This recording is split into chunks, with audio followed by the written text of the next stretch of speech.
Alright guys, welcome back to BCS France, to round 4. I've got an insane matchup for you guys. So, we're going to get to a deck we don't get to see often.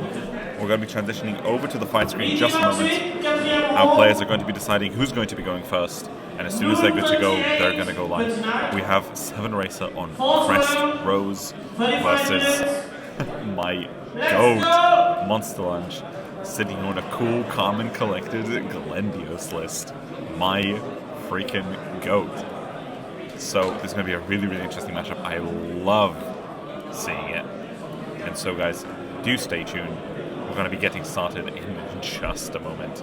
So we're just going to have to social media this one before the game starts because it's suddenly going to be something else.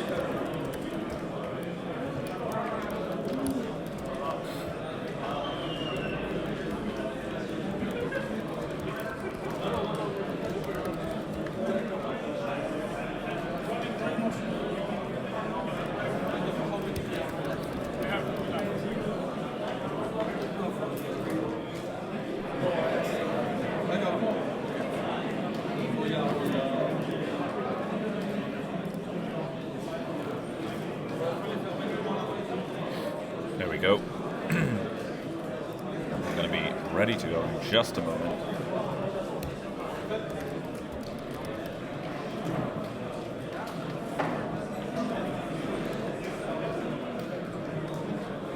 There we are.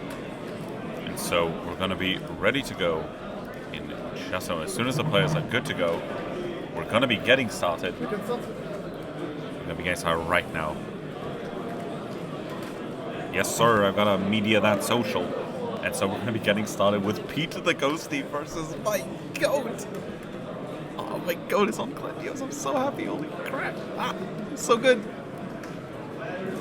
CT, the most important thing here is a starter, okay? It's Sprout Delito Lucci. He is very cool and has a goofy name, and I love him for it. But also, the thing here is that, like, Link Joker is going to try and permalock Eraser's board. Because the main interesting thing here is, like, Eraser's going to try not to give us too much of a board, while MonsterLunch's goal is going to be to kind of sit back, hang tight, let him commit the board, punish him for doing so, restrict his attack patterns to make it easy for him to survive, and then most importantly later on, never mind, his goal is going to be to survive. Homie's going to fight for his life, okay?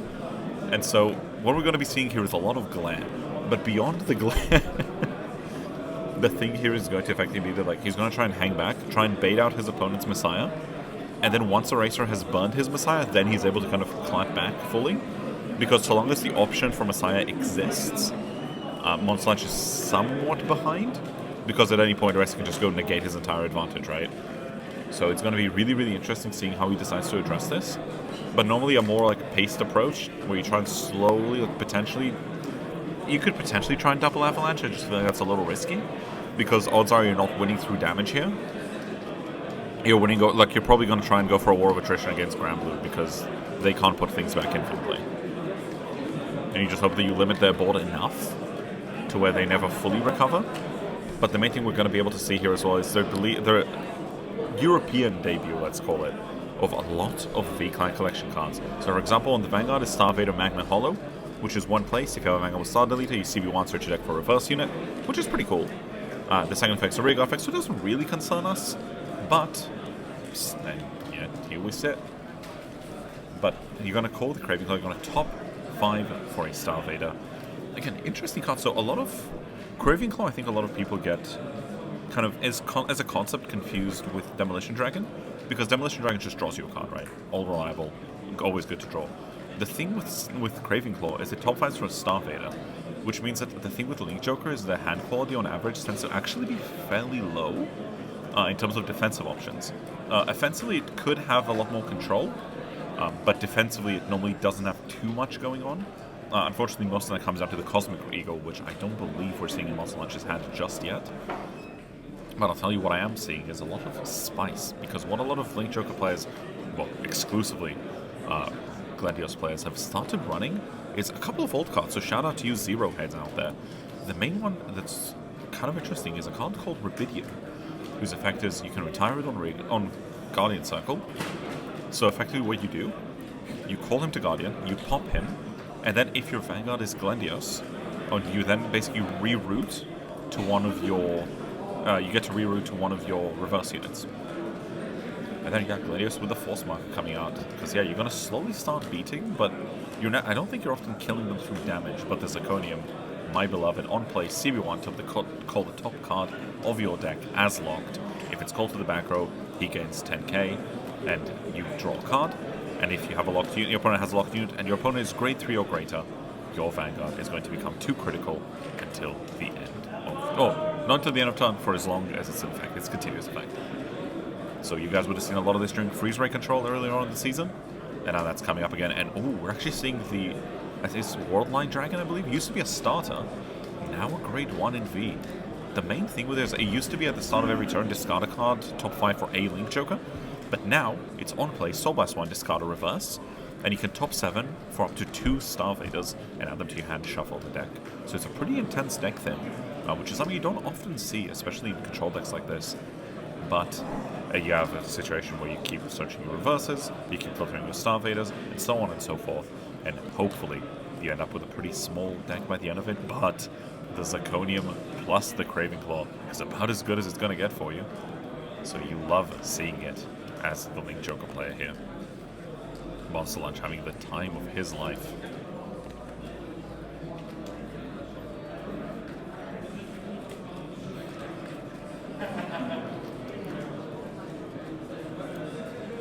Yeah, my apologies. That is Correct Rose, not even Crest Rose. That's my mistake. They're so good, so used to this format being Crest Rose. But yeah, no, Peter the Ghostly should have been a giveaway. What rooming with 4 Crest Rose mains does to a man.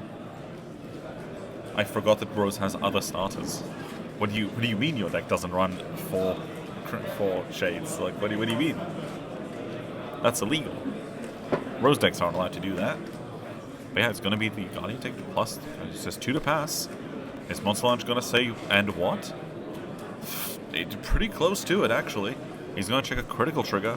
Most likely going on the, what's the Himiko reverse in this case? Or are you going to, no, probably Zirconia, right? He's eyeing it up. He's considering it. The thing is, remember for the link for Glendios, the opponent has to be at 4 damage.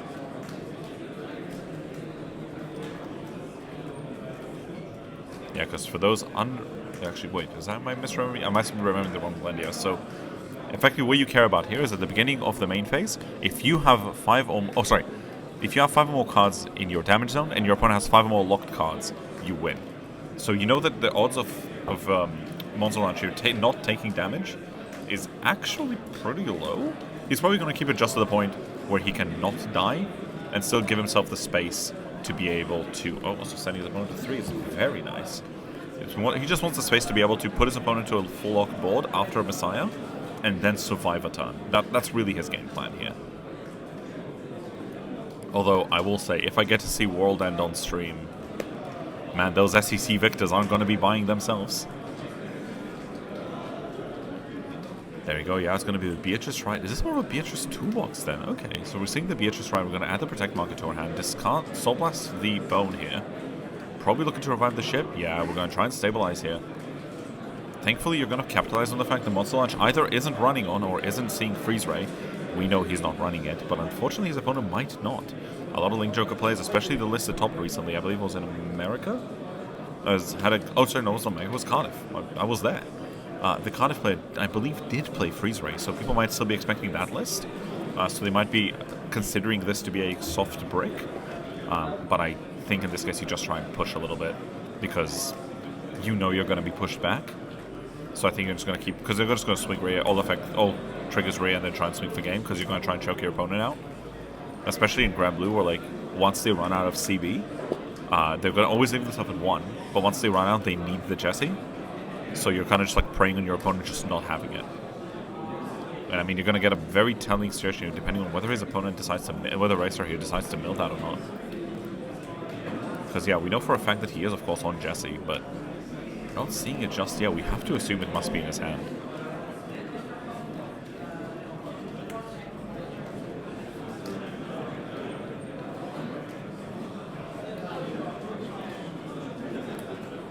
Gosh, yeah, no, must be in his hand because we're not seeing it in the deck. It's certainly not in the drop zone. And It's not on the soul.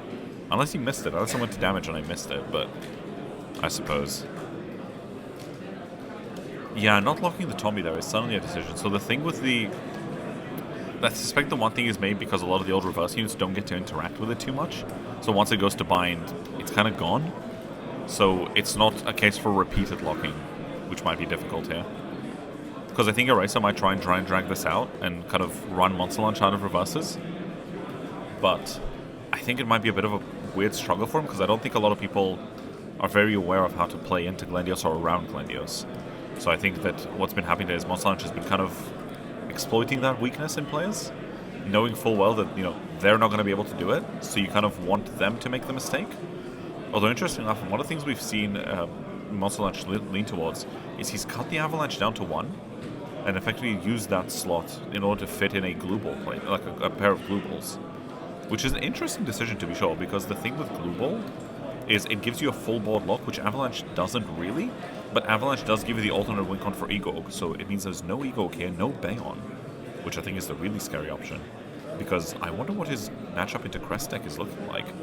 Because Bayon is your main out for that normally as Link Joker, because matching your opponent's power when they stride forces your opponent to either not stride, which, I mean, has its own kind of ones that you're opening, or you do stride and you kind of accept that you need triggers for your rear guards to hit, or you need them to gain power, which some decks aren't capable of doing.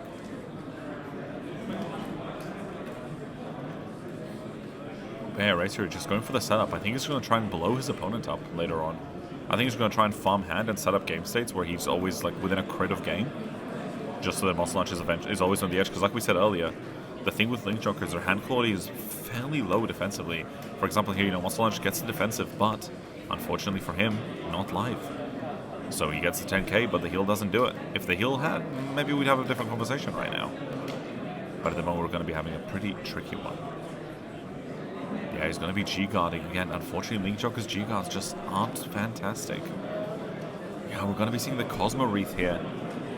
Yeah, trying to manage the end picks, but you're not doing a staggering amount here. Yeah, CB1, Windsor Guardian Circle. You can lock one of your units, I believe. Oh no, so you just CB1, and then your opponent chooses a card from their back row and locks it, and if they do, this gains plus 5k. Just try and eye it up, and unfortunately he can't choose it. Because I think it's, even though his opponent chooses, it's still his card effect, so I don't think it's affected. So yeah, I think he's just changing his G-Guard when he's like, oh wait, that doesn't work. Wait, hang on a moment, that doesn't work. So since the game state is still reversible, I think they're just letting... They're just reading it like, wait, hang on, hang on a minute, that's illegal. That's a crime.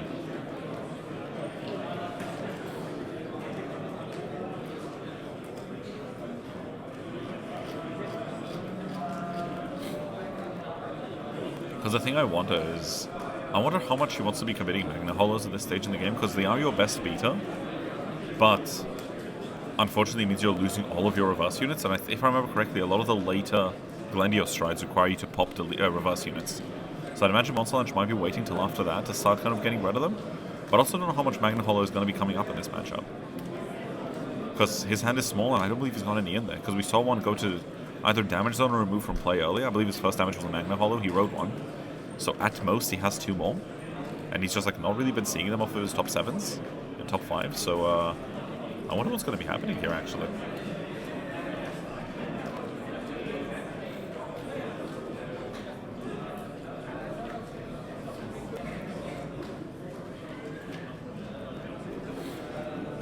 There you go, yeah, he's going to start swinging rear guards here. Yeah, just trying to deny his opponent, I think. Surely he's not giving him the 4th damage, right? Surely. Surely he wouldn't do something that silly, would he? He might be. Ooh, interesting card. So it's also, what we're also getting here is another card that Zero heads, remember. Which is going to be Star Vader, I believe it's Rune Magician, saying CB1 when it's placed on rear guard. If you have a Link Joker Vanguard, you may pay the cost. If you do choose a card from your drop zone with reverse and its card name, for each different rear guard you have with reverse and its card name, put it into your hand. So you have 2, you add 2, you have 1, you add 1, etc, etc, etc. But you have 5, you add 5, makes you wish you were Dieliner. Because at the moment, what's going to be happening is we're going to be seeing the Omega Loops. I believe that's Omega Loop. I want to say it's Omega Loop, and I believe, no, it is Omega Fall. My apologies, then. Omega Fall Glendios is going to be having the option of CB1 dealing himself damage, but more importantly, choose a card from your damage from your same card name as this unit from your G zone trying to face up, so Jeepers Solar Blast, and choose 2 of your rear guards with reverse in their card name and retire them. So remember, Pete, this is what we were talking about earlier. This is going to be retired from there, and your opponent chooses as many cards as possible from their damage zone, call them as locked cards, and for each locked card, they choose the same number of cards from their drop zone and put them to the damage zone face up. But all of your opponent's locked cards do not unlock during their next end phase.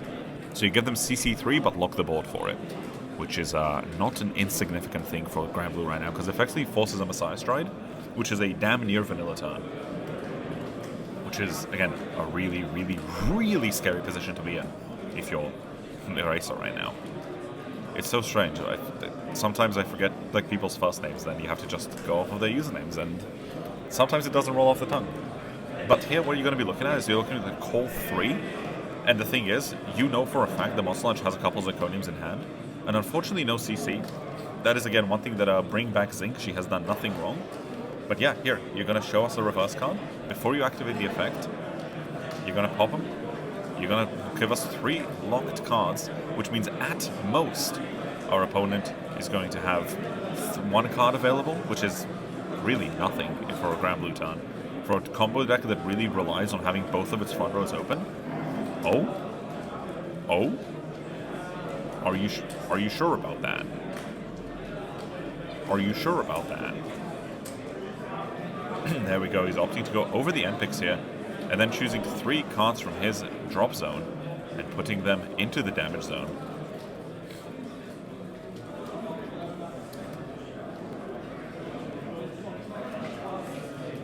There we go, yeah, just reminding me there. He's gonna put 3, but the interesting thing is, well, is like, until you heal, you're also taking these cards out of circulation, which for a deck like Granblue is actually brutal. Because right now, what he's staring at is he's looking at a board that is Omega locked. Okay? 3 cards going to the damage zone, which means he's minus 3 cards in drop zone, which means even if you manage the Skull Dragon, it's weaker. Later on, if he tries to Bartho, it's smaller. And the thing is, MonsterLunch can just do this again next turn. And if he's given 1 CB, that Ruin Magician is happening, baby. It's just happening. You are not beating this. And if you push him to 5 now, even a Messiah forces game.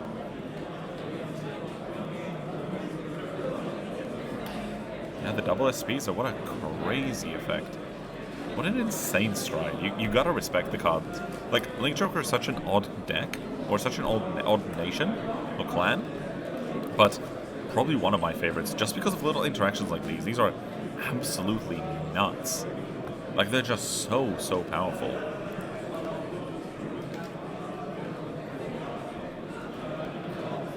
Yeah, it's gonna be a triple draft coming out there. It swings with the grip, but it doesn't even matter, you know? Because you're just going to be swinging, you just want to, considering the poke, you're going, oh yeah, sure, I'll swing right here. Because hey, the opponent technically has an intercept, right?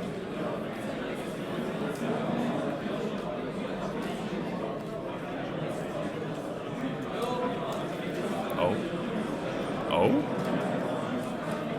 What are we considering here?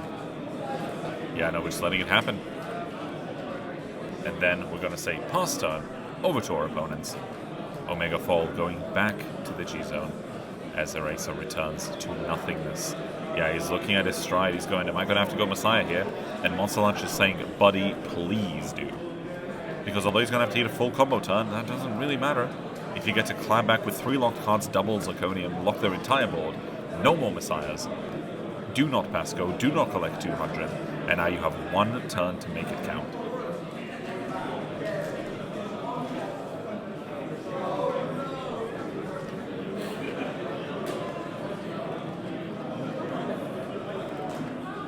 And he's saying liberate the Generation Zone, and he will Generation Stride into his only output here, which is the Bad Bounty. Again, when you have no rear guards, what's left but to go face? Because as all former Vanguard players know, or Hearthstone players know, face is the place. So he's going to be calling the most... Is he going to try and go with Jesse here? I don't know if I go with the Jesse on pretense of no CB. But actually, no, you probably go Jesse, swing Bad Bounty, and then give all the power to Jesse effect from there. Just so you can ensure that you have that 3 face-up damage. Not that it super matters, because, I mean, the Glendios is going to be able to do it, I suppose it just frees up your resources. But weirdly enough, the no Messiah is a dangerous proposition.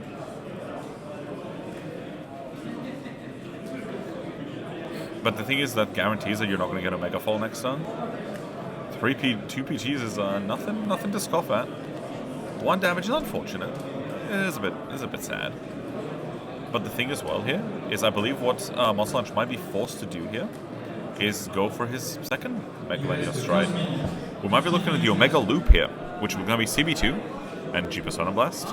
And if you have a hard card with Glendios, for each of your reverse units, they call a card to lock, or they choose a card on the rear guard cycle and put the top card of their deck as locked on it. Although in fairness, there's also a card that can exist until Eraser is closer to deck out, because you're effectively able to mill them 5, which is pretty scary. Because right now the situation that MonsterLunch is putting him in is like, at the end of his turn everything unlocks, so he's not going to Messiah. He wants to bait the second Omega Fall, because if he does, then he Messiahs and the game is just over. Because MonsterLunch doesn't survive 2 turns, there's none in this state. Which means he's in a position where if Eraser leaves a standing rear guard, he can hope it's enough, but his opponent is just going to save the Messiah for it. And the second Eraser drops the Messiah, him not dropping it here is actually like a pretty big power play. Because it means MonsterLunch's turn on also like really awkward now. So you go 1-2, crit to the Skull Dragon. It's going to be a Skull Dragon swing, big numbers. Not as big as it could be though, and that's going to be, unfortunately, 2 damage. Like we were talking about hand quality, sometimes it's just not enough. And today is one of those days. And so guys, what we're probably going to be doing is, unfortunately, we're going to go talk to the Glendios players. I think he had a bit of a rough one.